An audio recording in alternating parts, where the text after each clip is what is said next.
10ই November জঙ্গি হামলায় রক্তাক্ত হয় রাজধানী লালকেল্লার সামনে সেই বিস্ফোরণ যা প্রাণ কেড়েছে 12 জনের, আহত আরো বহু। সময় যত গড়াচ্ছে চাঞ্চল্যকর সব তথ্য সামনে আসছে। 4 শহরে বিস্ফোরণের ছক ছিল জঙ্গিদের। দিল্লি বিস্ফোরণে চাঞ্চল্যকর তথ্য, 4টে শহরে বিস্ফোরণের ছক ছিল জঙ্গিদের। দায়িত্বে ছিল 8 জঙ্গি, 2 জন করে 4টি দলে ভাগ হয়ে বিস্ফোরণের ছক। আরো বিস্তারিত জানবো, মৈত্রেয়ী রয়েছে আমার সঙ্গে সরাসরি নয়াদিল্লি থেকে। মৈত্রেয়ী, কি কি তথ্য এখন পর্যন্ত সামনে আসছে? দেখো, অত্যন্ত বিস্ফোরক এই তথ্য সামনে এসেছে। দেখো, গতকালই কিন্তু তদন্তকারীদের সূত্রে আমরা এটা জানতে পেরেছিলাম যে বড়সড় বিস্ফোরণ ঘটানোর বা বড়সড় নাশকতা ঘটানোর প্ল্যান ছিল এই জঙ্গিদের, অর্থাৎ আজিল মুজাম্মিলদের। কিন্তু এবার তদন্তকারীরা যেটা জানতে পেরেছে যে অন্ততপক্ষে শুধু দিল্লি শহর নয়, অন্ততপক্ষে 4টি শহরে আইডি ব্লাস্ট করানোর প্ল্যান ছিল তাদের, এবং সেখানে 8 জনের জন্য একটি স্পেশাল টিমও তৈরি করা হয়েছিল। এই 8 জনের টিম, তারা 2 জনের করে দলে ভাগ হয়ে যাবে, অর্থাৎ এক একটি টিমে 2 জন করে থাকবে এবং তারা বিভিন্ন শহরে ছড়িয়ে যাবে। এই 4টি টার্গেট শহর, এই 4টে টার্গেট শহরে তারা ছড়িয়ে যাবে এবং সেখানে আইডি ব্লাস্ট করবে। ফলে বুঝতে পারছো যে ব্যাপকতাটা কতটা হওয়ার ছিল এই বিস্ফোরণের, যেটা প্ল্যান ছিল এই জঙ্গিদের। আপাতত তদন্তকারীদের নজরে সেটাই এসেছে এবং সেটা কিন্তু যথেষ্টই বিস্ফোরক তথ্য। মিমি, একদমই মৈত্রী, এবং গতকালও যে কথাটা তুমি বলছিলে যে এইখানে লালকেল্লার সামনে এই বিস্ফোরণের কোনো প্ল্যান ছিল না, এটা হঠাৎ করে হয়েছে, ভয় পেয়ে পালাচ্ছিল হয়তো উমর নবী, এবং এই এত বিস্ফোরক রয়েছে তার কাছে, সেও ধরা পড়ে যেতে পারে, সেই ভয় থেকে, সেই আতঙ্ক থেকে এই আচমকা ব্লাস্ট। আসলে প্ল্যানটা ছিল আরো অনেক গভীরে, অনেক বড় ষড়যন্ত্র ছিল, যেটা তুমি এইমাত্র বলছো যে 4টে শহরে। আরো একবার জানাও। একেবারে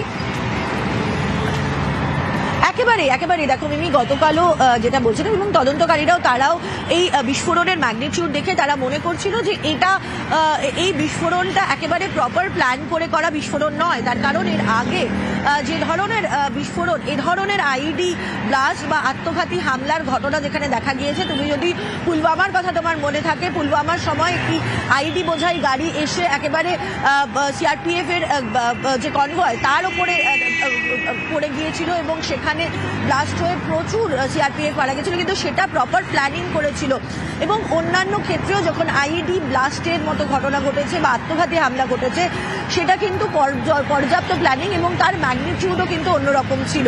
কিন্তু এক্ষেত্রে উমর নবীর যে মুভমেন্ট এবং তার যেভাবে বিক্ষিপ্ত মুভমেন্ট দেখা গিয়েছিল, সেটা দেখেই তদন্তকারীরা সন্দেহ করছিল এবং তারা ধীরে ধীরে তারা এটাকে আনভেল করতে থাকে যে অনেক বড় বিস্ফোরণের ছক ছিল, অনেক ব্যাপকতা অনেক বেশি ছিল। প্রাথমিকভাবে যেটা মনে করা হচ্ছিল যে শুধু দিল্লি হয়তো তাদের টার্গেট ছিল, কিন্তু এখন জানা যাচ্ছে যে শুধু দিল্লি নয়, মোট 4টি শহর তাদের টার্গেটে ছিল। ধন্যবাদ মৈত্রী।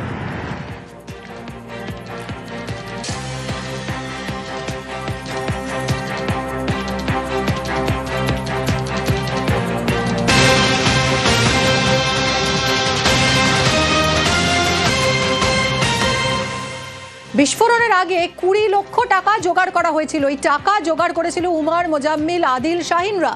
পরে 20 লক্ষ টাকা দেওয়া হয় উমরকে। 3 লক্ষ টাকার এনপিকে সার কিনেছিল উমর, অর্থাৎ টাকা জোগাড় করার কাজ চলছিল। মৈত্রী আরো ডিটেলে জানাবে। মৈত্রী,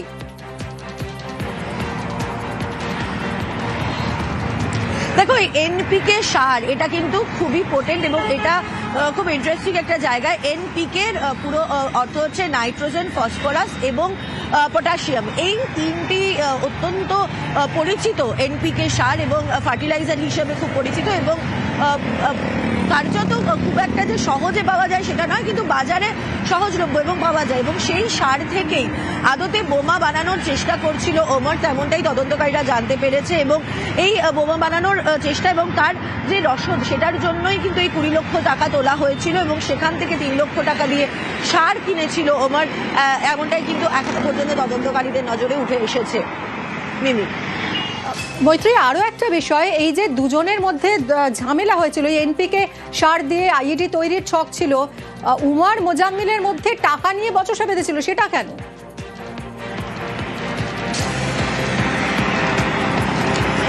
দেখো, দুপক্ষের মতামতের কিছু অমিল হয়েছিল। দেখুন, আমরা এর আগেও দেখেছি যে ওমর অনেক বেশি কট্টরপন্থী ছিল এবং মুজাম্মিলের ক্ষেত্রে যদিও মুজাম্মিল অনেক বেশি হার্ডকোর ছিল, এবং যেটা জানা যাচ্ছে যে ওমর এই ধরনের বোমা তৈরির ক্ষেত্রে তার একটা স্পেশালিটি গ্রো করেছিল, এবং সেই জায়গা থেকেই কিন্তু দুপক্ষের মতের অমিল এবং দুজনের মধ্যে ঝগড়া হয়, এরকম তথ্যও কিন্তু এখনো পর্যন্ত তদন্তকারীদের হাতে উঠে এসেছে। ধন্যবাদ মৈত্রী, তোমার থেকে আরো আপডেট আমরা নিতে থাকবো। সময় যত গড়াবে ততই আরো অনেক তথ্য উঠে আসবে সামনে।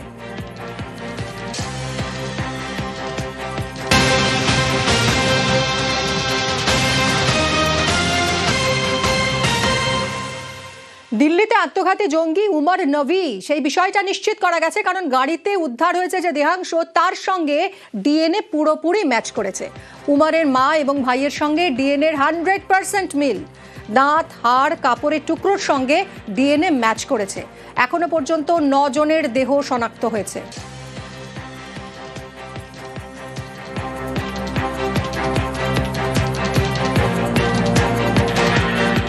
বারবার পাকিস্তানের মাটিতে সার্জিক্যাল স্ট্রাইক চালিয়েছে ভারত, ধ্বংস করে দিয়েছে জঙ্গিদের ঘাঁটি। এবার কি সেই সার্জিক্যাল স্ট্রাইকেরই পাল্টা সার্জিক্যাল হামলা চালালো পাক জঙ্গি সংগঠন জৈশ-ই মোহাম্মদ?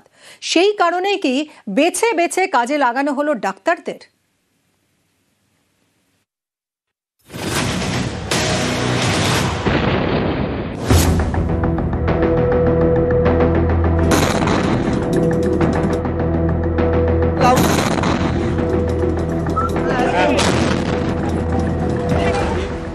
যখনই ভারতের মাটিকে রক্তাক্ত করেছে পাকিস্তান, তখনই তার জবাব দিয়েছে ভারতের সেনাবাহিনী সার্জিক্যাল স্ট্রাইক করে। ভারতের সার্জিক্যাল স্ট্রাইকের পাল্টা দিতেই কি সার্জিক্যাল হামলার ছক কষল পাক জঙ্গি সংগঠন জৈশ-ই মোহাম্মদ? দিল্লি বিস্ফোরণের পর এমনই প্রশ্ন ঘোরাফেরা করছে গোয়েন্দা মহলে।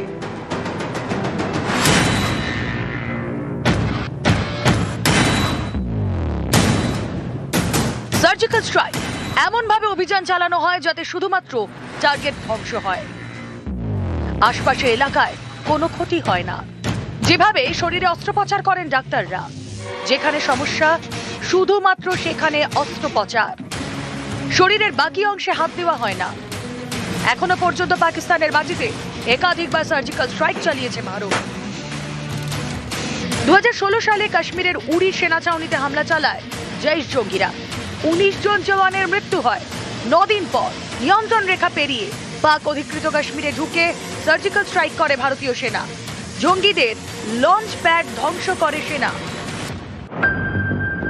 2019-এ কাশ্মীরের পুলওয়ামায় সিআরপিএফ এর কনভয়ে হামলা চালায় জৈশ জঙ্গিরা। 40 জন জওয়ানের মৃত্যু হয়।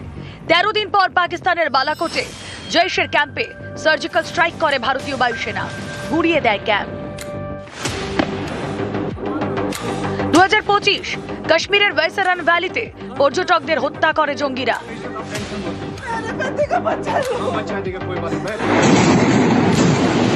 2 সপ্তাহ পরে পাকিস্তানের একাধিক জঙ্গি ঘাঁটি টার্গেট করে হামলা চালায় ভারত, ধ্বংস করে দেয় জঙ্গিদের ডেরা, যার মধ্যে গুরুত্বপূর্ণ 2টি জায়গা পাকিস্তানের বাহওয়ালপুর এবং মুরিদকে। বাহওয়ালপুরে জৈশের হেডকোয়ার্টার, মুরিদকেতে লস্কর-ই তৈবার সদর দপ্তর। এই 2 জঙ্গি ঘাঁটি গুড়িয়ে দেয় ভারতীয় সেনা।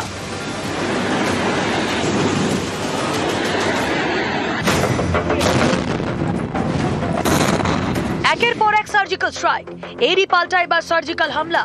দায়িত্ব তাদের কাঁধে যারা সার্জারি করে, অর্থাৎ ডাক্তার।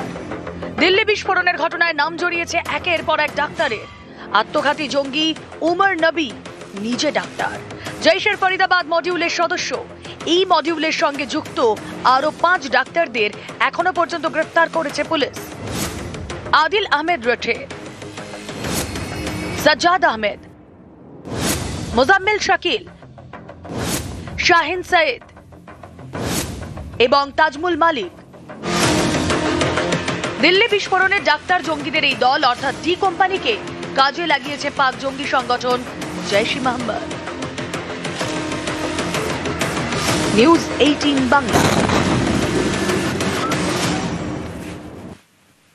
জঙ্গিদের মহিলা বস, হরিয়ানার ফরিদাবাদের আল ফালাহ হাসপাতালের ডাক্তার শাহিন সৈয়দকে গ্রেফতার করেছে পুলিশ। ভারতে জৈশের হয়ে মহিলা জঙ্গি নিয়োগের দায়িত্বে ছিল এই শাহিন।